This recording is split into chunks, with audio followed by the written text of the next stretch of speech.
What is up guys, Karma Medic here and welcome back to another dose. If you're new to the channel, hi, my name is Nasser and I'm now a third year medical student studying at King's College London. Today's video is all about why I study in 4-hour blocks. And I'm not talking about 4 hours of half studying, a little bit of procrastinating and chilling here and there. I'm talking about 4 hours of productive, efficient studying in a row. Now usually when people find out that I study in 4-hour blocks as opposed to 25 minutes or 1 hour, 2 hour, even 3-hour blocks, most of them tell me that's not possible. There's no way you can stay focused for that long. You probably aren't efficient. You're probably wandering in your mind and things like that. But honestly, I genuinely study for 4 hours in a row and I'm motivated and I'm productive and I'm efficient, and I'm going to explain all of that in today's video. I'm going to explain two things. One, why I study in 4-hour blocks, and two, how I study in 4-hour blocks. So let's tackle the why first. When I sit down at my desk over here or in the library in order to study, what is my goal? My goal is to complete as much work as possible, to be as productive and as efficient as possible. Now me personally, when I get into the zone for studying, I don't want to leave that zone. I don't want to get up, I don't want to procrastinate, I don't want to change what it is that I'm doing, because I've already done the most difficult part of sitting down to study, which is to get into the studying mood and zone. And the more breaks that I take or reasons I give myself to get up and off of my desk, that's another opportunity for me to have to get back into the studying zone, which I don't want to do. So generally speaking, when I'm studying for exams, I do 2 4-hour blocks in my day from 9 till 1 and from 3 till 7, and that way I only have to enter the studying mood 2 times, once at 9 a.m. and once at 1 p.m. Now this is the main reason that I personally don't use the Pomodoro timer, because every 25 minutes it's basically giving me an excuse and encouraging me to check my phone or to chill or to get up off my desk or whatever, which is inevitably going to lead to me procrastinating and doing something for longer than just 5 minutes. One thing that I really like about my method of doing 2 4-hour blocks in my day is that I'm done pretty much all the work that I need to do by 7 p.m. Now imagine doing 8 hours of productive and useful work and also being done by 7 p.m. That leaves so much free time in order for you to do anything else that you want. That can be exercise, socializing with friends, playing video games, making YouTube videos, or basically anything. You just give yourself a lot of free time and still do lots and lots of work during the day. Now I understand obviously different studying techniques and timetables and schedules and whatever work for different people. I'm just saying, as far as maximizing efficiency, if you condense all of the work that you have to do into the beginning part of the day, that leaves a lot of hours at the end of the day for you to do whatever you want. Alright, I think I've preached long enough now about why I really like my 4-hour block method. Now let me tell you how it is that I can actually stay focused and work for 4 hours in a row. I'm going to break this down into 5 key sections. The first is to plan the night before. And what I mean by this is that when I wake up in the morning and I know that I'm going to start studying at 9 a.m., I've already decided exactly what it is that I'm going to do at 9 a.m., which means that there's no friction or no time wasted in trying to figure out what do I need to study, what have I done enough of, what is left for me to do, etc, etc. I've already decided that and planned it the night before. So when I sit down at 8:59, I start exactly at 9 and I can get immediately into the studying zone. That is actually really key. If you're struggling to get into the study zone, have a predetermined plan of what it is that you're going to do during that time. So for example, tomorrow at 9 a.m. I'm going to study for the USMLE exam, which is here. So tonight, before I go to sleep, I'm going to open this book to the page that I'm going to be starting on tomorrow, and I'm going to put a pen inside of it. That way tomorrow when I take this book, which is already laying on my desk, in a nice and convenient place for me to begin work, I can literally flip open to the page of exactly where I'm going to start. On top of that, you can see on my desktop over here that I'm already going to go down to the video that I'm going to watch tomorrow morning. I'm going to open it and it's going to be ready, just waiting for me to sit down, hit play, and begin work. Section number 2, don't give yourself a reason to get up and away from your desk. Before I start work at 9 a.m., I've already made my cup of coffee, I've gotten a couple of snacks, and I've organized everything around me that I will possibly need in the next 4 hours so that I can minimize the amount of times that I need to get up and out of my chair. The reason that I do this is because every time you get up and out of your chair, you're giving yourself opportunity for distraction and reason for procrastination. For example, if I go to the kitchen, I'll make myself a snack or a drink, I'll knock on my sister's door and ask her what's going on, let's have a chat.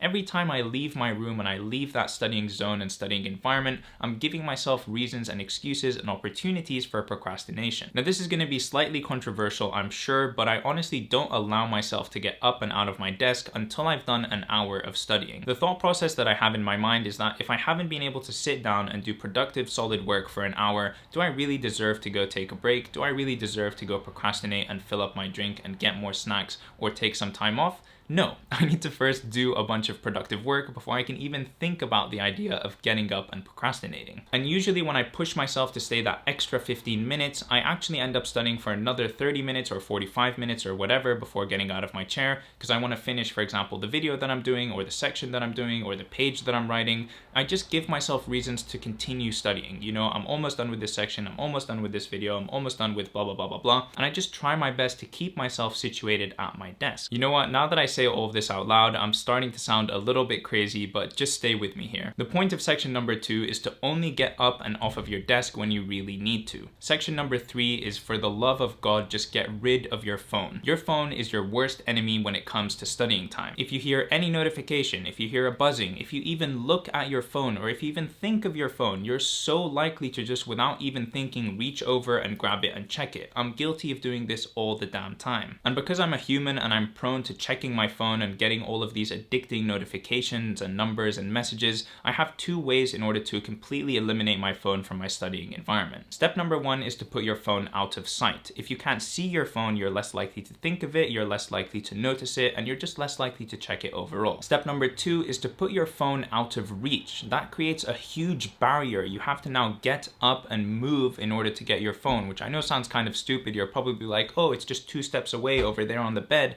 But the truth is, when you're sitting down, any extra effort or friction you give yourself in order to go check your phone, you're gonna do it less often. Wow, I've been talking a lot this video.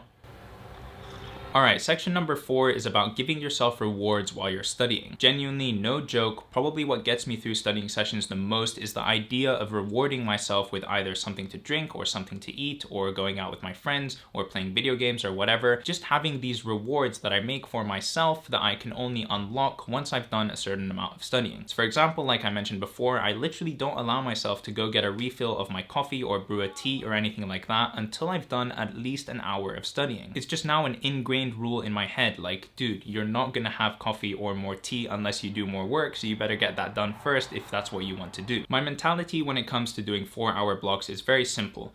If I work from 0 till 2 hours, well then all I have to do is do the exact same thing that I just did one more time and I'll be done with my 4-hour block. It's the same thing like when I go for a 10K run. If I run 5 kilometers in one direction away from my house, well then I kind of have to run the other 5 kilometers in the opposite direction to get back home. And that way when I sit down for a 4-hour block of studying, really all I need to focus on is getting through the next 2 hours, because once I've done 2 hours, well then I just have to repeat what I've already done and I'll be done with 4 hours. I know it sounds really simple and it sounds kind of stupid, and you guys probably think I'm crazy right now, but if I just do 2 hours of studying, then I can repeat what I've done and then I've reached my goal. Okay, and the 5th and final section is about setting standards for yourself. For me personally, once I've done a 4-hour block of studying, I know that that is something that I am now capable of. And so next time I come to studying, if I study for 3 hours or 2 hours, then I'm like, well, this isn't really as best as I can do. This isn't pushing myself to my maximum efficiency or capacity. I've done a 4-hour block before. That means that I'm capable of doing it again. And I keep up that standard and I keep studying 4-hour blocks because I know that I can reach that level of capacity and productivity. It's the same thing like once I've done a 10-kilometer run, I know that I'm capable of running 10 kilometers. And so I keep running 10 kilometers every time because now that's my new baseline. That's what I'm capable of achieving. I don't like to give myself excuses or reasons to do something at a lesser level than what I've done before. I feel like I've done it once, I'm capable of doing that, and so I can keep up that standard. Now obviously you can probably see with the slippery slope that comes along with this line of thinking, I'm not crazy, I'm not a robot. I obviously have times when I can't study for 4 hours. If I follow everything that I'm saying about 80% of the time, then I'm doing a fantastic job, because the other 20% is just real life. Things happen, things come up, you need to change and you need to be flexible. But this is my line of thinking, this is my philosophy, and this is what I try to upkeep as much as I possibly can. Okay, and that is it. I hope you guys have found this video useful. I hope you've enjoyed it, and if you did, please do leave a like on this video and subscribe to my channel to see more content from me in the future. If you have any tips for how you like to study or know something that works very well for you and would like to share it with the rest of the community, please do so in a comment down below. I love reading and replying to all of your comments. And that is it for me. I will see you guys in the next video. Peace.